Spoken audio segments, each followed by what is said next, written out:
Hey guys, welcome back to Clownfish TV. This is Neon. I am here with Geeky Sparkles. Hello. And it's time for another dose of dismal Disney Doctor Who drama. And it looks pretty dire for Doctor Who. It doesn't look very good. We're going to talk about whether or not Disney is going to pick up Doctor Who after season 2, and even Deadline, mainstream media outlet Deadline, is calling that into question. They don't think Disney got a very good return on their investment. How dare they? They obviously are just grifters. They're just grifters. They must be alt-right. They have to be. So we're going to talk about this. Before we get into it any further, please subscribe for more pop culture news, views, and rants. Guys, you get woohoo if you do. Woohoo. So we've been covering the ratings of Doctor Who. They're not good this season. Very, very not good. In fact, they're some of, if not the lowest overnight ratings for Doctor Who in the show's entire history.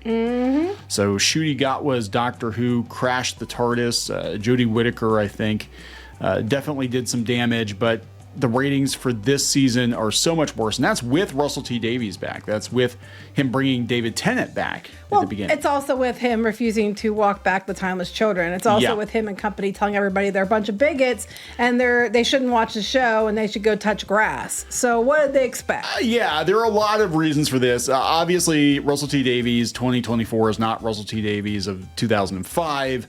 No one tells him no, remember? Nobody tells him no.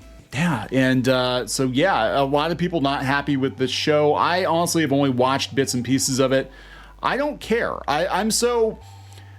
Doctor Who used to be one of, if not my favorite shows. It was. I used to watch it every week, even when you guys checked out. I told people this before, and after the Jodie Whittaker era, I'm like, yeah, I'm done. I'm out. I'm not. I don't know if I'm going back. And it's kind of like, I was cautiously optimistic about them bringing back Russell T Davies and bringing back David Tennant and Catherine Tate. And I'm like, okay, well, maybe this is a good thing. Maybe they're going to course correct. And then as soon as Davies started doing interviews, it was very clear he wasn't going to course correct. He was just going to double and triple down on all the stupidity. He was going to full speed ahead towards that iceberg. Just careening toward that iceberg. And yeah, they just made the announcement today. This is kind of a side tangent, but somewhat related that I guess the Russo brothers are going to come back. Oh yeah, I just saw you sent me that, yeah. And I'm like, yeah, Russell T Davies came back. If you told me 5 years ago, hey, we're going to bring Russell T Davies and David Tennant back and it's going to suck, I would have been like, you're full of shit. But so sometimes you can never go home again. I'm just saying. But yeah, they said that they even include Doctor Who in the upfronts. That's interesting. Yeah, they said he's got a little tiny section at the Javits Center. Well, it's a co-production. That's the thing about it's technically Disney Doctor Who, I guess, because they're co-producing it, but they're not bankrolling the whole thing. I get that, but as much money as they dumped into it, and how much of a deal they made about it, and how much they're supposed to be banking on Disney Plus numbers, you would think that they would have put more of a presentation on that. Yeah, because it didn't perform.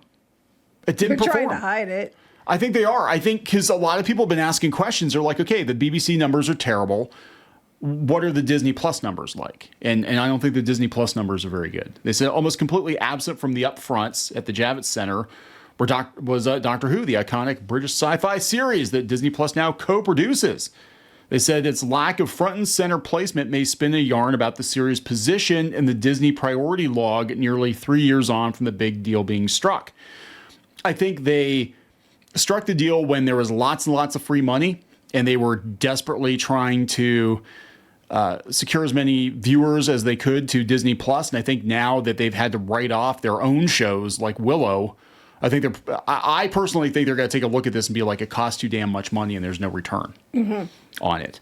They said, yeah, noises that may last beyond its initial 2 seasons are already reverberating around international TV circles. Oh, you mean with all the grifters? With all the grifters.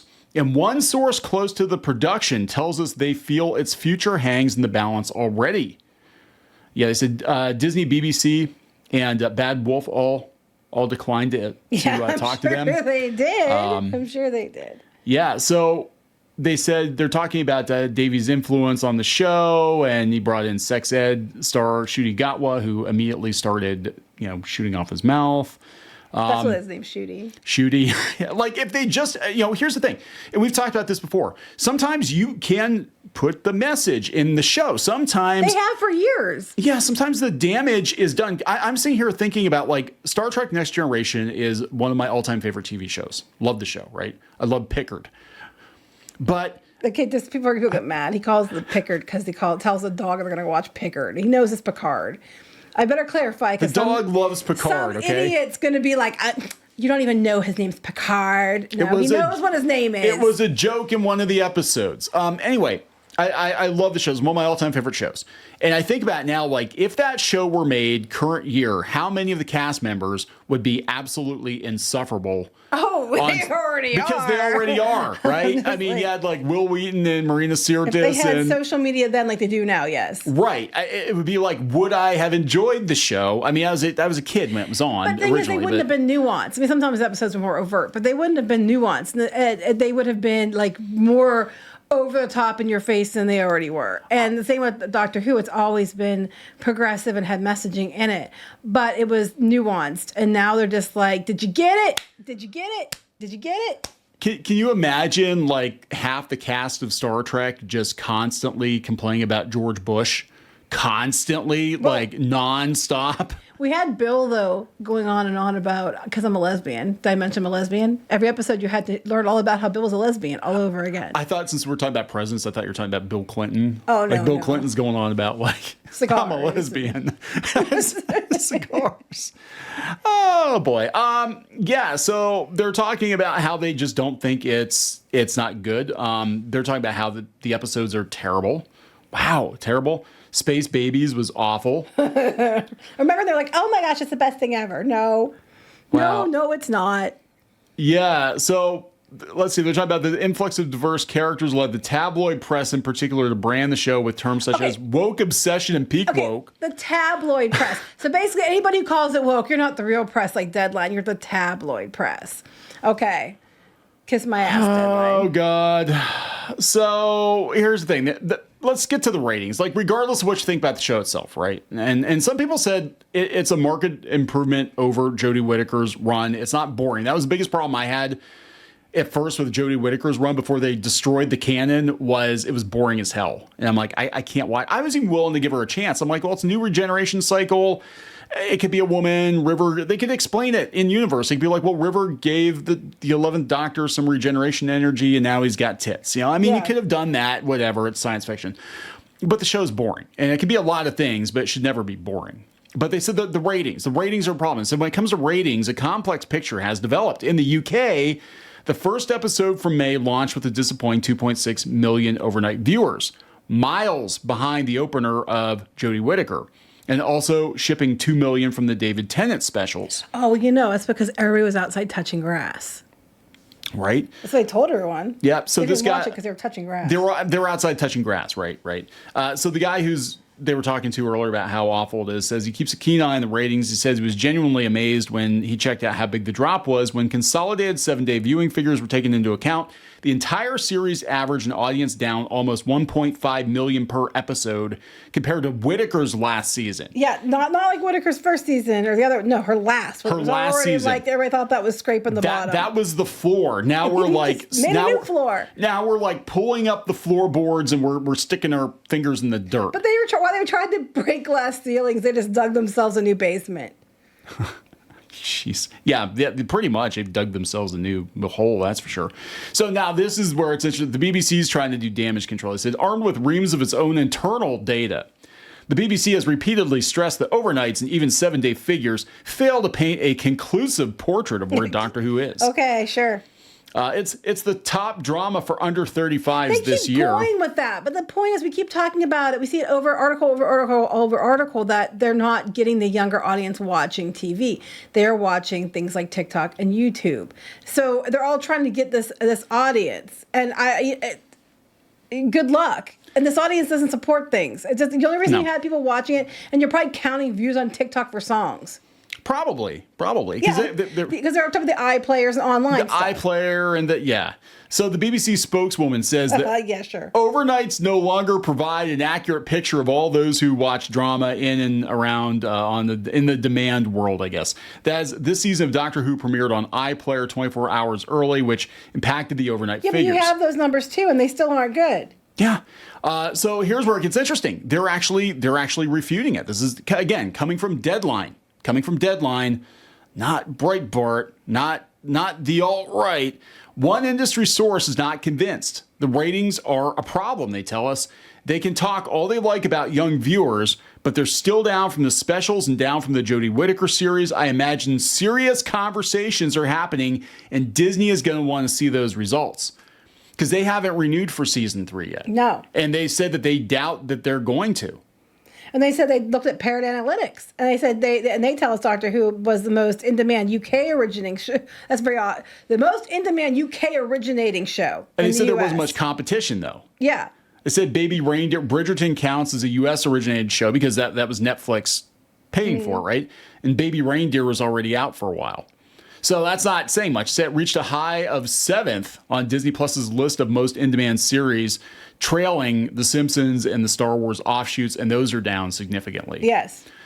So, I'm like, it's all like I said, it's on a Thursday at 2 p.m. if you squint your eyes and hold your breath for 5 minutes. Right. You know? If this show was doing gangbusters, you would be hearing about it. Now, suck it, incels. Suck it, incels. You would be hearing about it. They would be crowing about it. Disney would be putting out press releases. They'd be putting out all kinds of numbers like, oh my God, guys, it's the biggest thing ever. You can't miss Doctor Who. It's the biggest thing ever.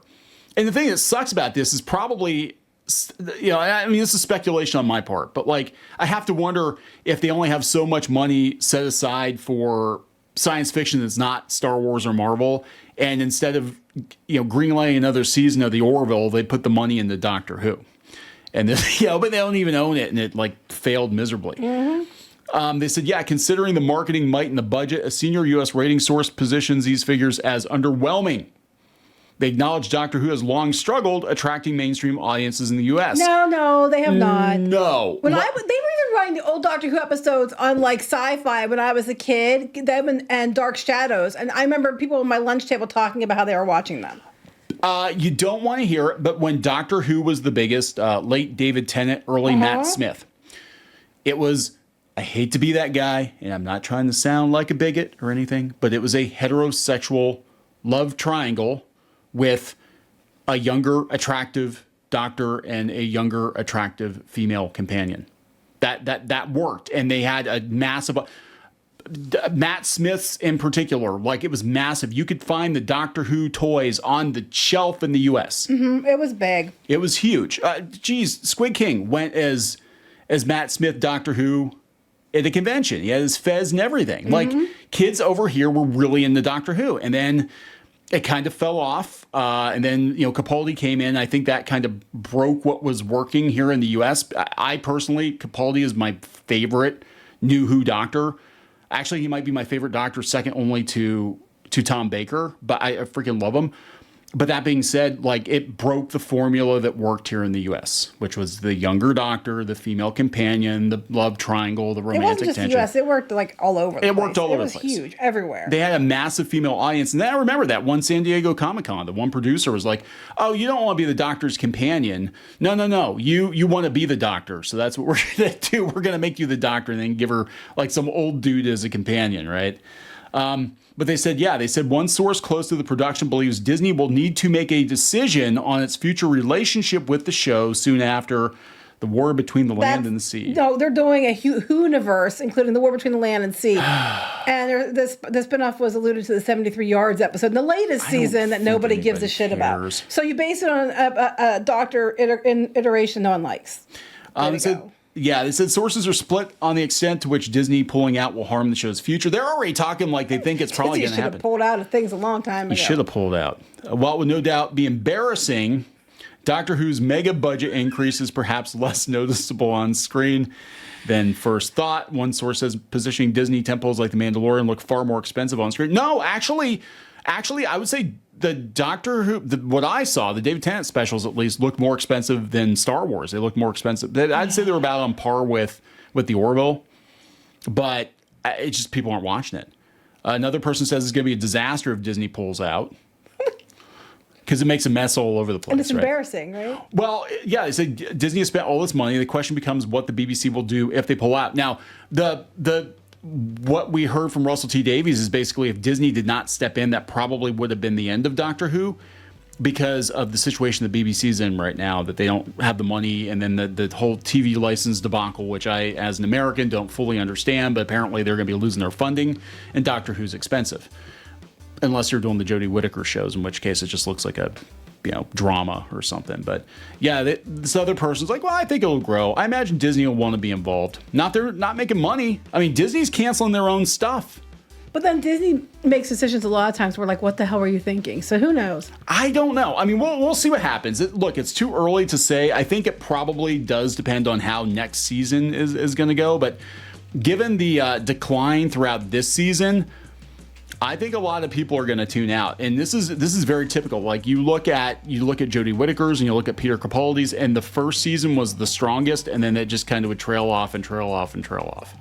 And I think that's going to happen here too. I think next season's probably going to be viewed less than this one was, and then they're going to be like, the bigots are mad. The bigots don't like a black gay doctor. What's wrong with them? It's like, no, the bigots they want good entertainment. Mm-hmm. That's it. Say the majority of people are bigots at this point. Then the majority of people are bigots, I guess, because they're not watching this shit. I mean, if I'm going to watch Doctor Who, I'm going to watch the classic stuff, right? So let's wrap it up. Mm-hmm. Please subscribe. We'll talk later. Bye.